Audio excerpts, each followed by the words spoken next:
Senator, thanks for being here. Thank you. This energy story seems to be changing every day. I want to make sure I have it straight. It's been played up a lot in stories that you were against drilling and tapping the petroleum reserves, but you've reversed on that. Now you're for both. You want to compromise on energy. So you don't really favor drilling, but for political reasons, you're going to change your position. This is change we can believe in, Senator? Well, John, I think, as usual, you have been provocative, but misstated my position. So what I've said is that we can't drill our way out of the problem, and that's what I've said from the start. What I've also said is that we've got to focus on alternative energy. In Nevada, solar obviously is critical, wind power, biofuels, making energy-efficient cars, plug-in hybrids that can get 150 miles per gallon, making sure that we've got the kinds of energy-efficient buildings that can be designed right now, all of which could create a much more energy-efficient economy than we've got right now.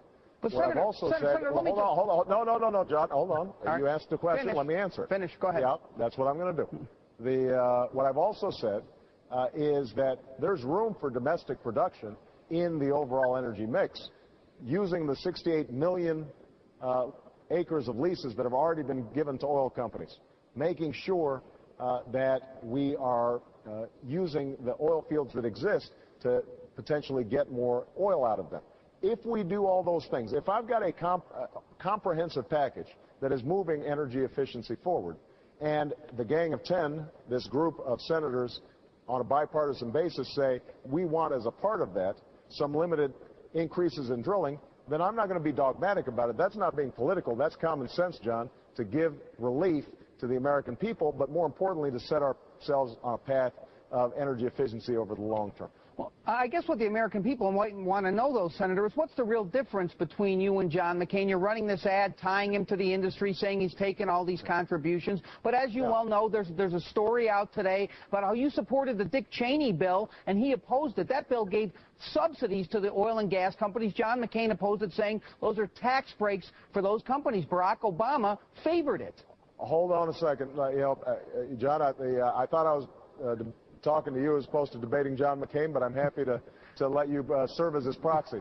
The fact of the matter is I supported that energy bill, saying at the time that those tax breaks were wrong, but also recognizing that this was the largest investment in alternative energy in history, and that it was important for us, for the solar industry, to get off the ground in places like Nevada, for wind to get kicked off the ground, that was something that we had to do. And I immediately said during that time and subsequently that we should strip out those tax breaks for oil companies. And I would point out that in December of last year, we had a vote to strip out those tax breaks for oil companies. There was one senator who did not vote on that measure, and that was John McCain. And that money would have gone into alternative energy. But look, people aren't interested in sort of this tit for tat. They're interested in figuring out how are we actually going to get something done. And I have consistently supported fuel efficiency standards on cars. John McCain's opposed them. I've consistently supported solar power. John McCain's opposed them. I've consistently supported wind power. John McCain's opposed it. I've consistently supported biofuel development. John McCain has opposed it. There are some differences. For example, John McCain is in favor of Yucca Mountain. I'm opposed to it.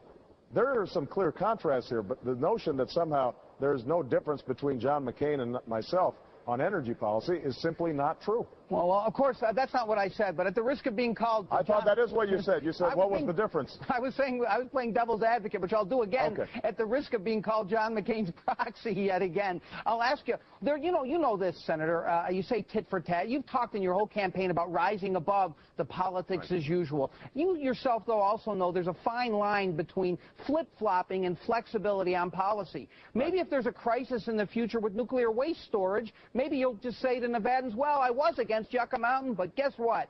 Now I'm for it. No, well, John, don't put words in my mouth or anticipate what I'm going to do.